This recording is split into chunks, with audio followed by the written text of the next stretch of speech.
Imagine waking up every single morning on a dirt floor. No mattress, no blanket, no heat, just cold hard earth beneath your body and a roof made of logs so thin you can see the stars through the cracks.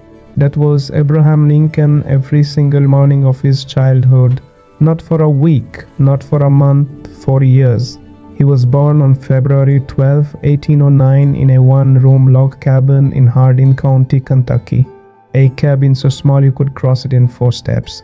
A cabin with no windows, no furniture, no future that anyone around him could see. His father, Thomas Lincoln, was a farmer who could barely read his own name. His mother, Nancy Hanks Lincoln, never went to school a single day in her life. They were not poor in the way people use that word today. They were poor in the way that means you go to bed hungry and wake up the same way. Abraham had one sister, Sarah, 2 years older. She was his whole world. When Abraham was 2 years old, the family moved to Knob Creek, Kentucky, chasing better land and a better life. The land was still hard. The life was still harder. When he was 7, they moved again, this time to Indiana. The journey alone nearly killed them. They crossed the Ohio River on a makeshift raft with everything they owned tied to it. Abraham stood on that raft watching the water rush beneath his feet, and he had no idea that crossing that river was one of the easiest things his life was about to ask of him. Indiana in 1816 was not a state you moved to for comfort. It was wilderness, real wilderness. Dense dark forests full of bears and wildcats and cold that crept into your bones and refused to leave. Thomas Lincoln built a half-faced camp first, which is exactly what it sounds like. 3 walls and a roof. One side completely open to the elements. They lived in it through an Indiana winter. Abraham was 7 years old, sleeping in an open shelter in the Indiana wilderness.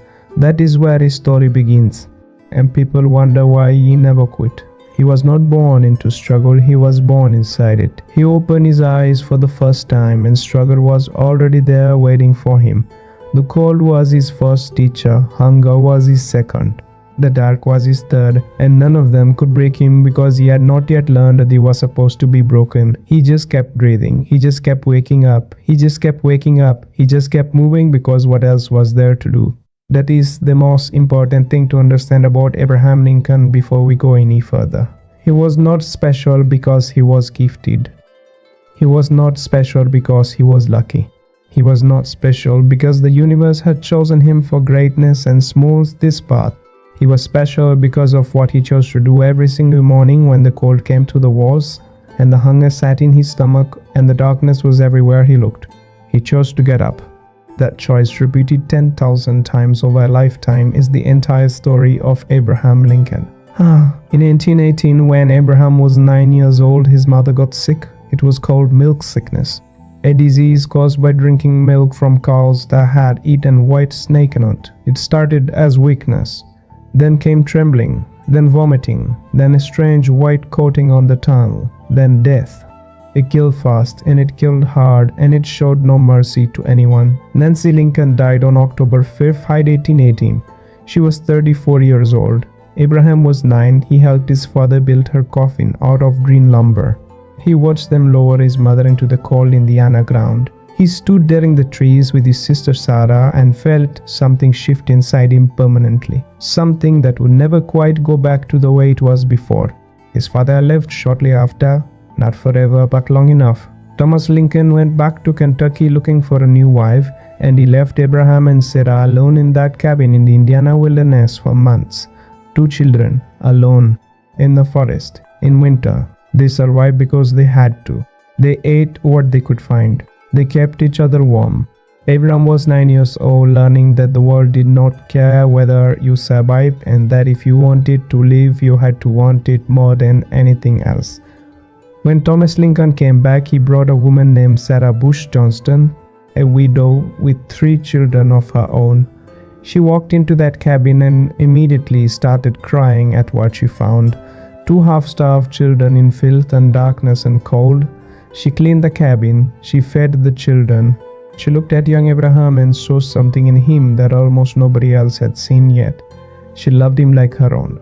Years later, Abraham Lincoln would call her his angel mother. The woman who saved him not just from hunger, but from the belief that he did not matter. She brought books. Their details sound small. It was not small. It was everything.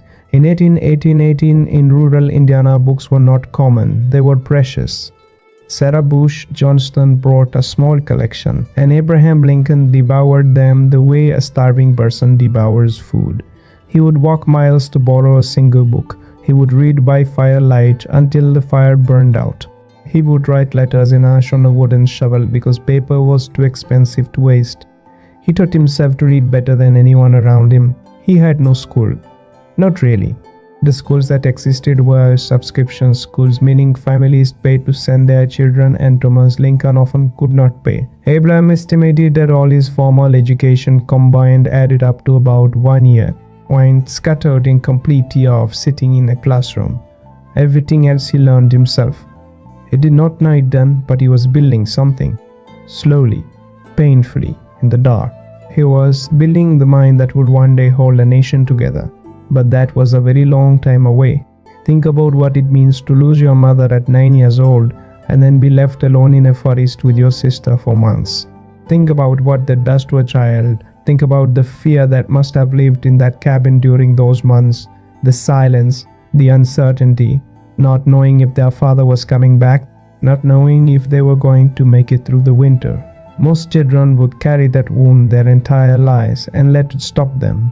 Abraham Lincoln carried it too. He never pretended it did not happen. He never acted like it did not hurt. But he did not let it be the final word about who he was. The loss made him quieter. It made him more serious than other boys his age. It gave him a depth behind his eyes that people noticed when they met him. That depth was not wisdom he was born with. It was grief he had learned to carry with grace. That is a different kind of strength, and it is one of the most powerful kinds there is. When Abraham Lincoln was 21 years old, he officially became a man in the eyes of the law and the frontier. That meant he could keep his own earnings. That meant he could make his own choices. That meant he was free to succeed or free to fail entirely on his own. He chose to live. He left his father's farm and moved to a small village called New Salem, Illinois. Population maybe 100 people. A cluster of wooden buildings on a bluff above the Sangamon River. It was not much, but it was his. He was tall, wildly tall, 6 feet 4 inches in a time when the average man stood 5 feet 7. He was thin with long arms and enormous hands. His clothes never fit right. His pants always ended several inches above his ankles. He had a face that people described as honest and sad at the same time. A face that looked like it had already lived through things it was not supposed to survive. He got a job as a store clerk. He was good with people, genuinely good. He listened, he remembered names, he told stories that made people laugh until they hurt. In a small frontier town where entertainment was scarce, Abraham Lincoln was something people wanted to be around. But the first real test came in 1832. He was 23 years old and he decided to run for the Illinois state legislature. He lost, but barely. He lost decisively.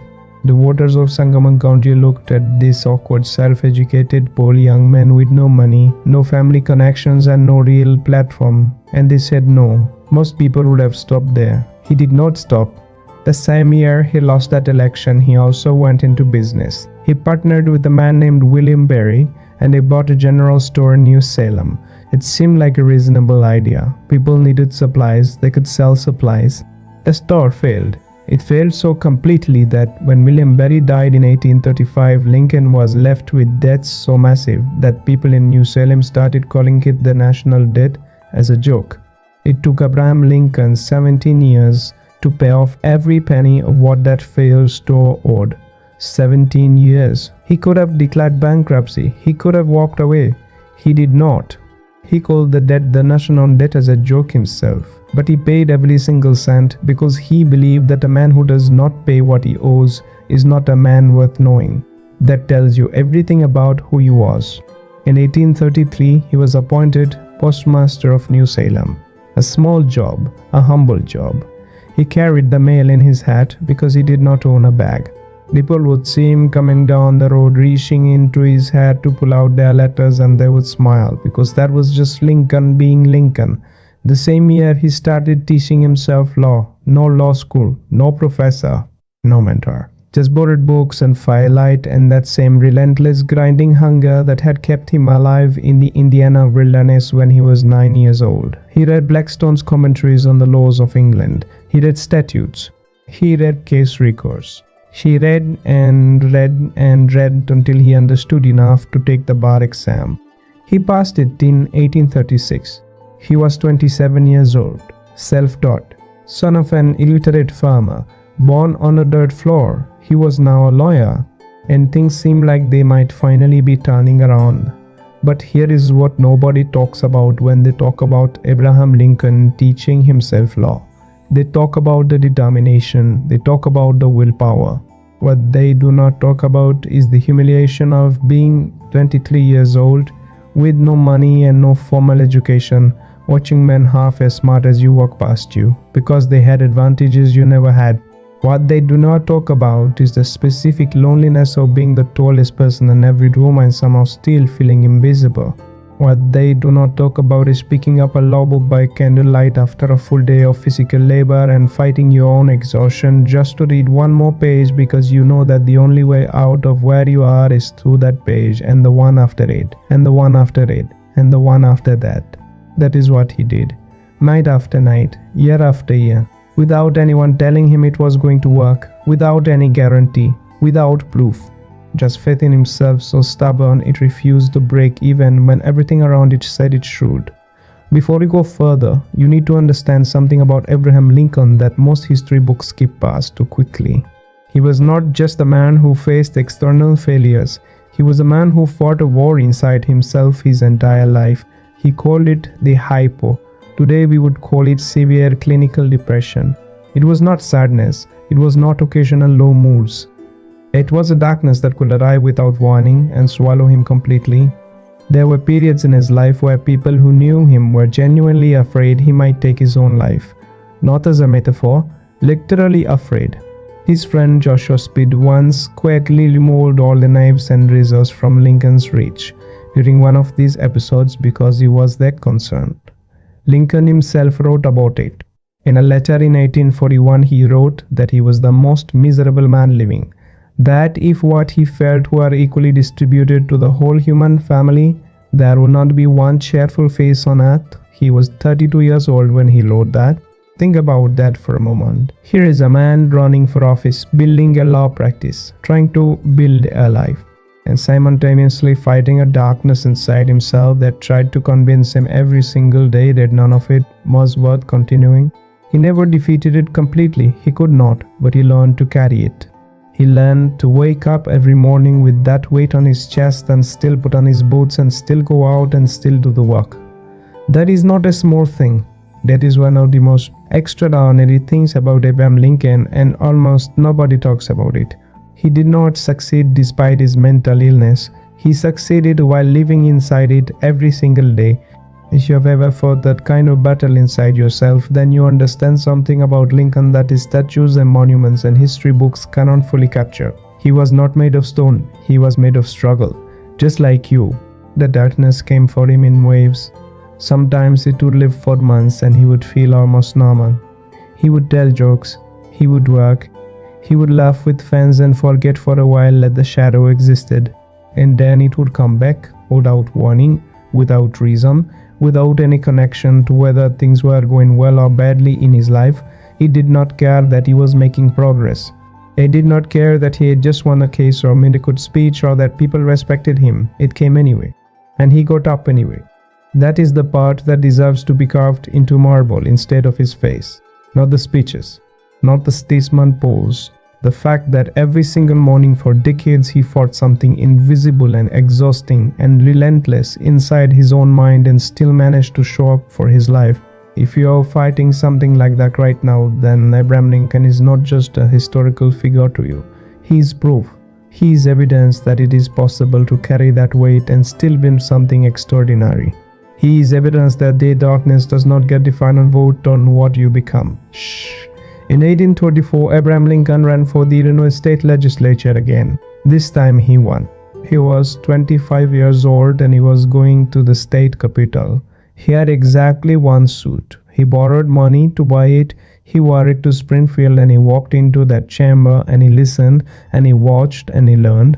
He won again in 1836. He won again in 1838. He won again in 1838. 4 terms in the United States legislature. He was good at it, not flashy, not loud. He built consensus quietly. He made people laugh at the right moments.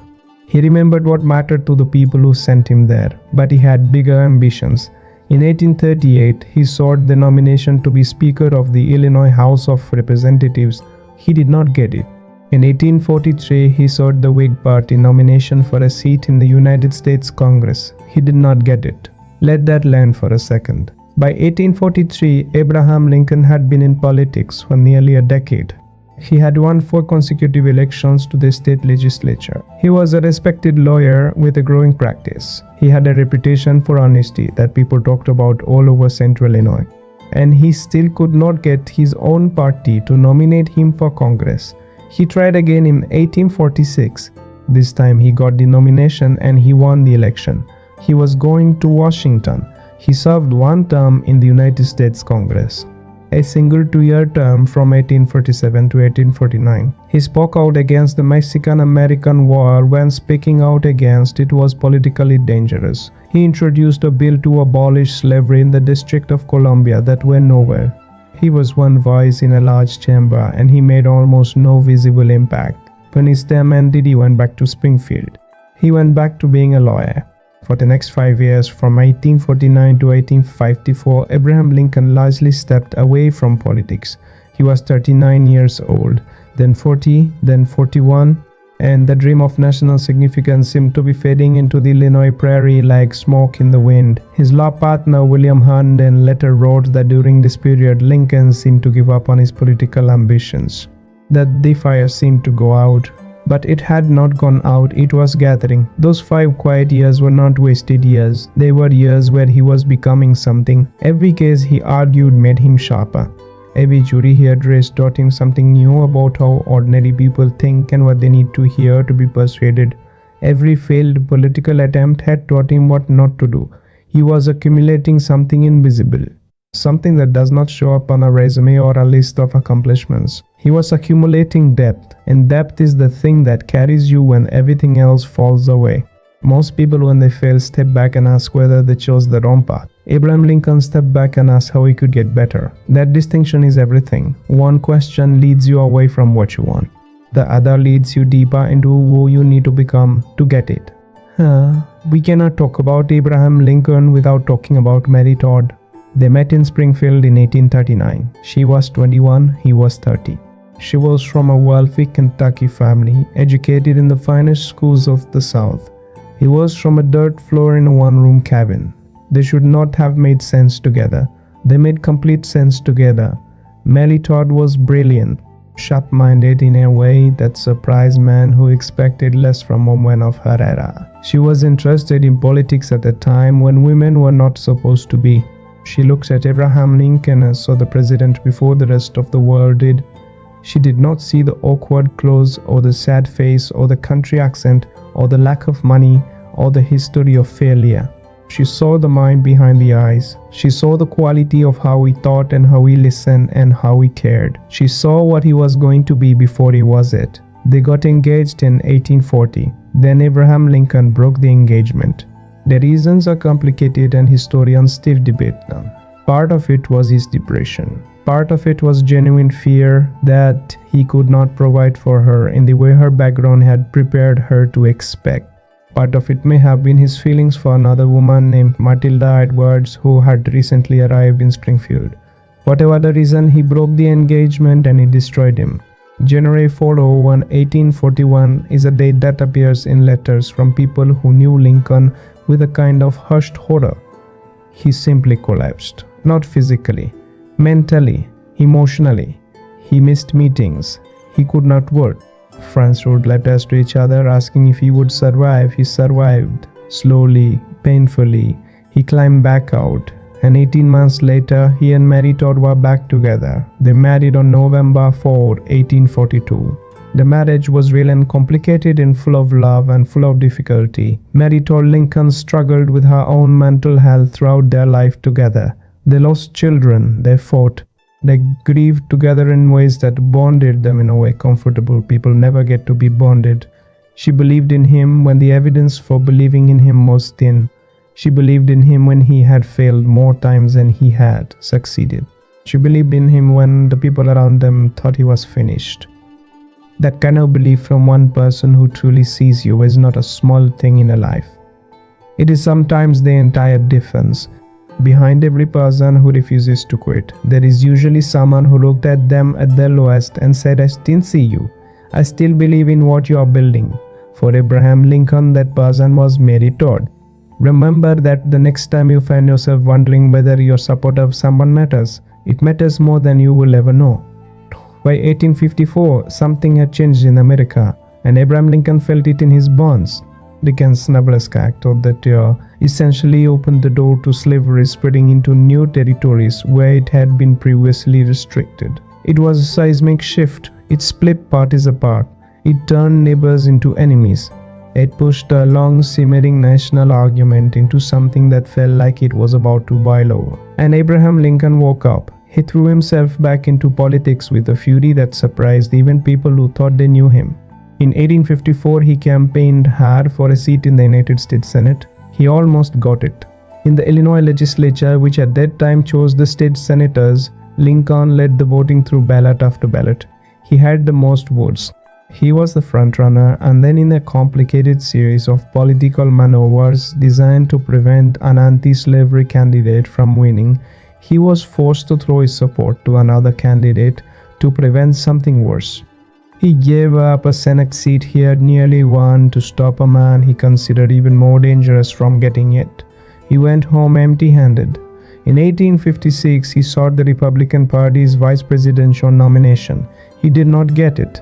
He was a serious contender. His name was circulating nationally for the first time. People in other states were starting to know who he was, and he still did not get it. In 1858, he ran for the Senate again. This time he ran against Stephen Douglas, the most famous politician in Illinois, a short, powerful bull of a man with a booming voice and national stature and a political machine behind him that had been running for years. Abraham Lincoln challenged him to a series of debates. The Lincoln-Douglas debates became one of the most famous events in American political history. 7 debates across Illinois in the summer and fall of 1858. Thousands of people showed up in fields and town squares to stand in the heat and listen to two men argue about the future of the country. Lincoln was extraordinary. His arguments were clear and moral and brilliant. He pressed Douglas into contradictions that damaged him nationally. He made slavery a moral question when Douglas wanted to make it merely a procedural one. He stood on those stages and said things that were true and brave and sometimes politically costly. He lost anyway. The Illinois legislature elected Stephen Douglas to the Senate. Abraham Lincoln had just delivered the performance of his political life, and it had won him nothing but his own integrity. He was 49 years old. He wrote to a friend that the fight must go on. He said he was fit for the Senate, but that he had believed more strongly and worked harder than he had ever worked before, and he had still lost, and now the fight must go on. The fight must go on. Now the dream must be revised.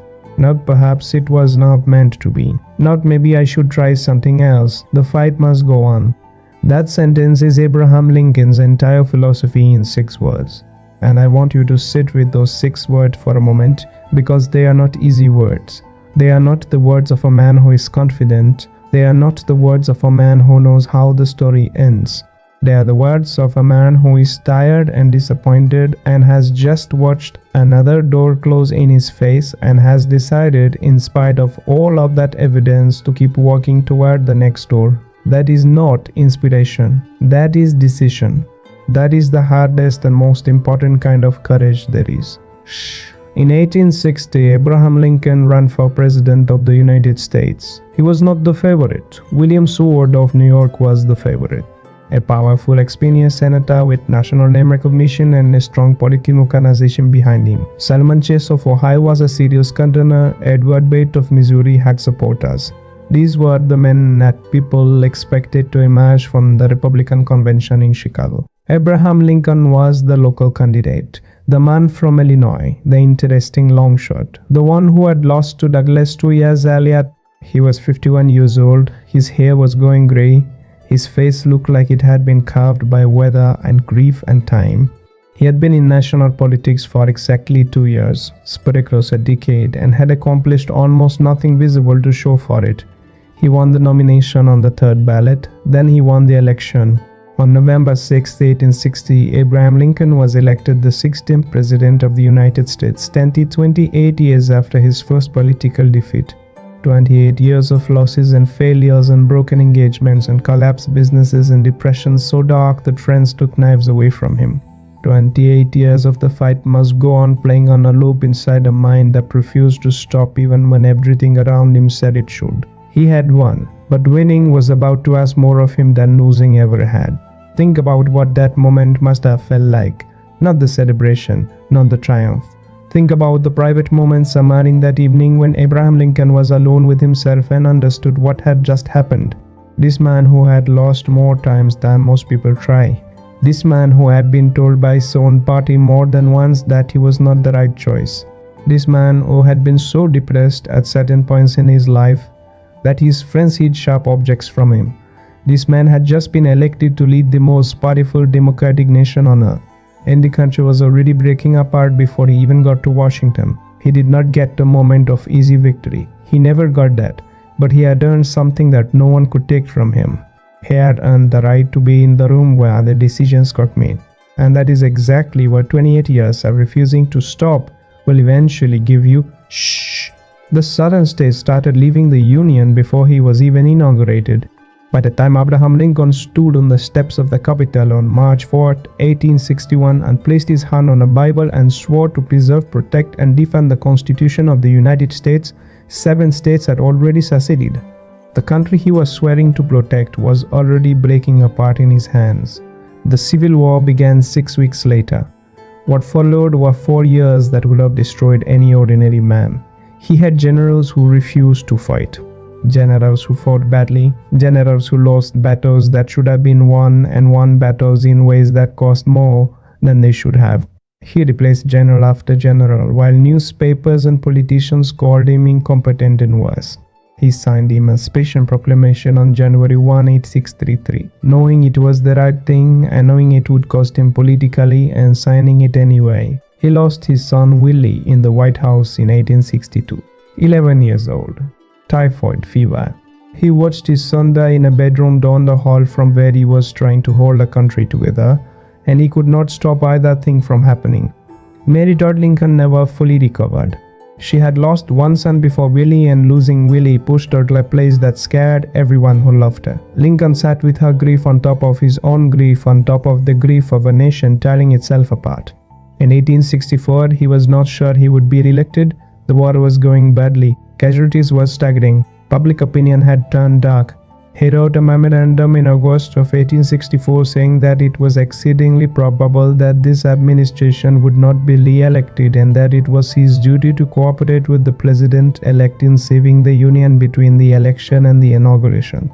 He was preparing himself for failure again, preparing to hand power to someone he disagreed with and help them do a job he believed they would do wrong, because that was what the country needed. Then General Sherman took Atlanta. The tide turned. Lincoln won re-election by a landslide. On April 9, 1865, General Robert E. Lee surrendered to General Ulysses S. Grant at Appomattox Courthouse. The Civil War was over. The Union had held. 4 million enslaved people were free. A nation that had been tearing apart for 4 years was beginning to find its way back. Abraham Lincoln had done what everyone said could not be done. 5 days later, he was shot at Ford's Theater in Washington while sitting beside his wife watching a play. He never regained consciousness. He died on April 15, 1865 at 7:22 in the morning. He was 56 years old. He did not live to see the peace he had fought for take root. He did not live to see the nation he had saved begin to heal. He gave everything he had and then he was gone. And the world he left behind was unrecognizably better than the one he had been handed. That is what it looks like when someone decides that the fight must go on and means it completely. Here is the part that most Lincoln stories miss. We remember him for the ending, for the statue in Washington, for the face on the penny, for the Gettysburg Address and the Emancipation Proclamation and the Preserved Union. We remember the monument, but the monument was birthed from 28 years of failure. Every single failure was a brick.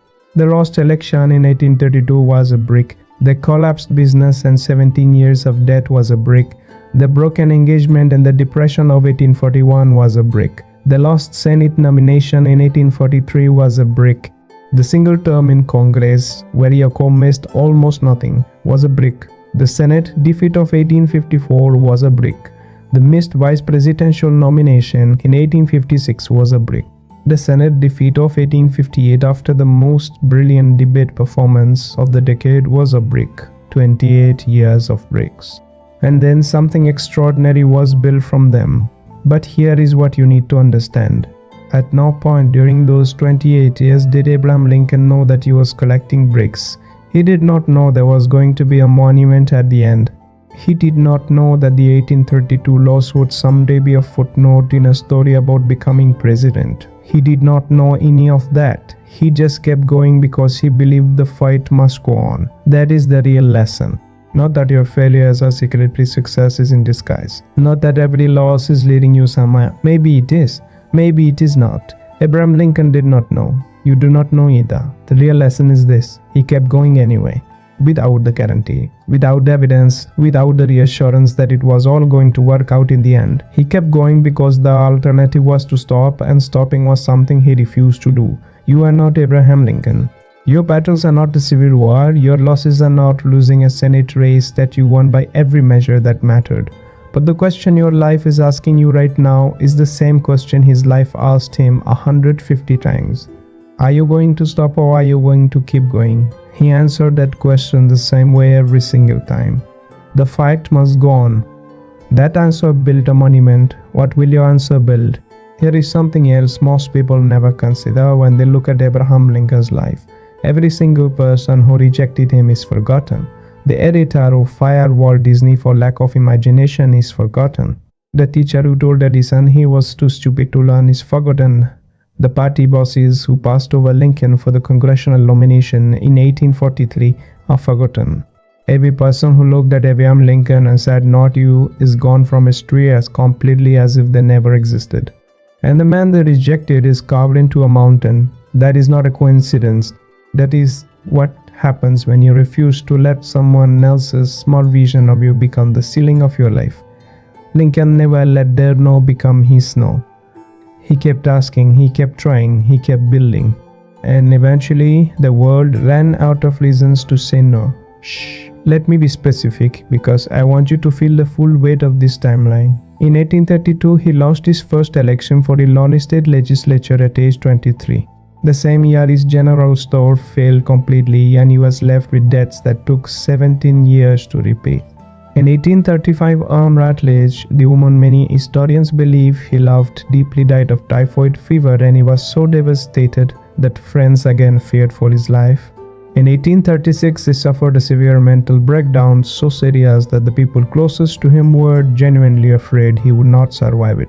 In 1838, he sought the position of Speaker of the Illinois House and did not get it.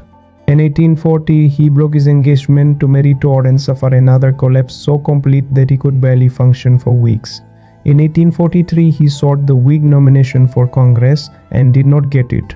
In 1848, he served one term in Congress, returned home, and looked back at 2 years of almost no visible accomplishment. In 1849, he applied for a position as Commissioner of the General Land Office in Washington and was rejected.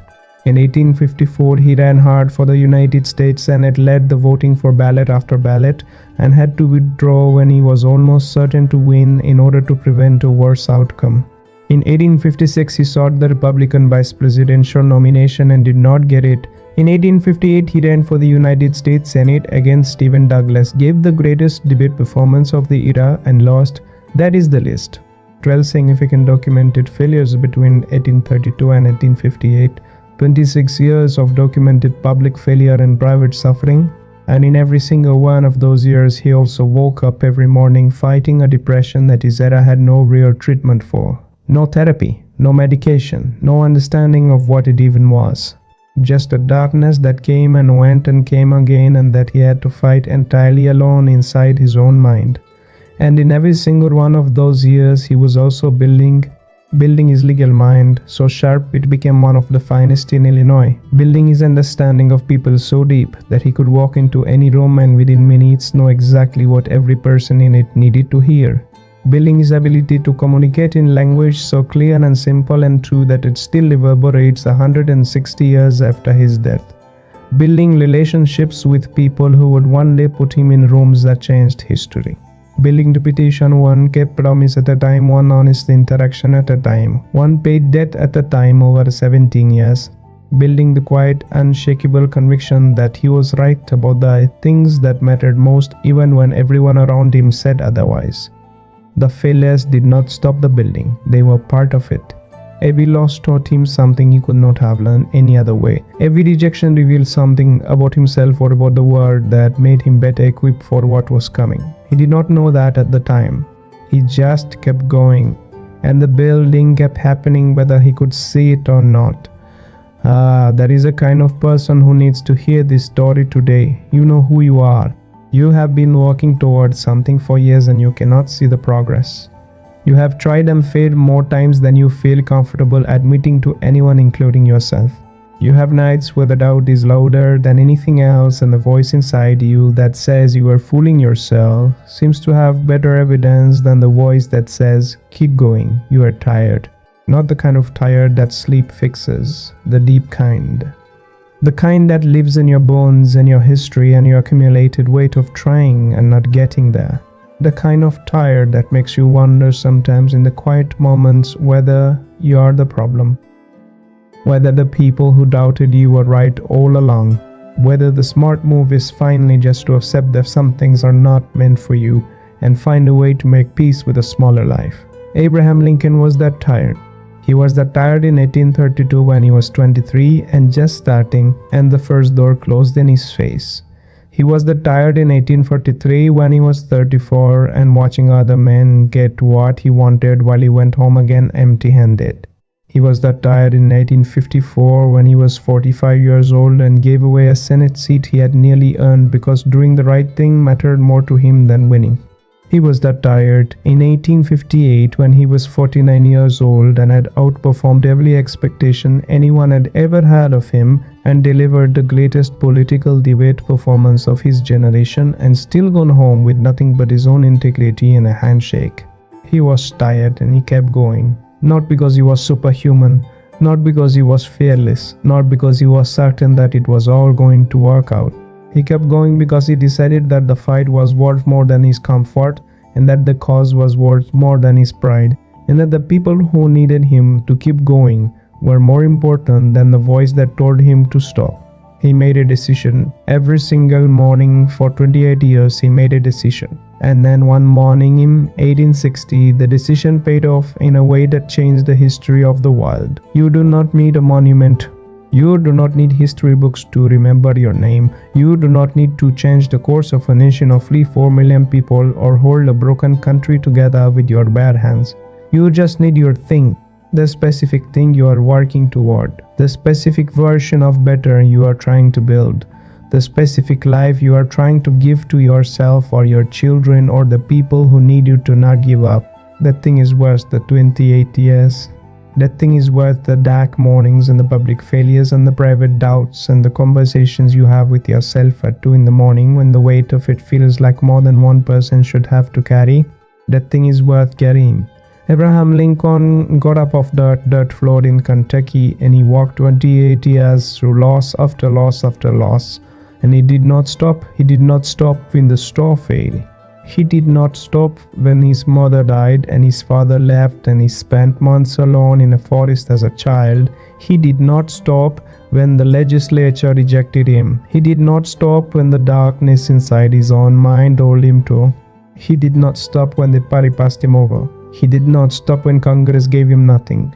He did not stop when the Senate slipped through his fingers twice. He did not stop. You are reading this or watching this because something in you has not stopped either.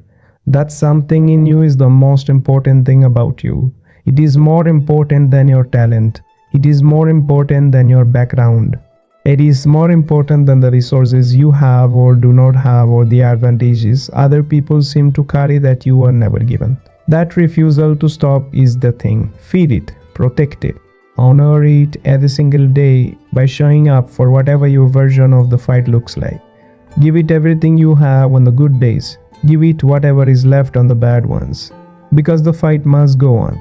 It must go on not because winning is guaranteed. It must go on not because the universe owes you anything. It must go on because you are still here and you are still breathing, and somewhere between the dirt floor where Abraham Lincoln started and the marble memorial where the world chose to remember him, there is a distance that was crossed one decision at a time, one morning at a time, one refusal to quit at a time. The distance is available to anyone willing to walk it. The question is only whether you will walk it. Abraham Lincoln walked. He walked it tired and afraid and sick and grieving and alone and doubted and rejected and humiliated and dark inside his own mind. He walked it anyway. And the world is different because he did. Now it is your turn. Shh.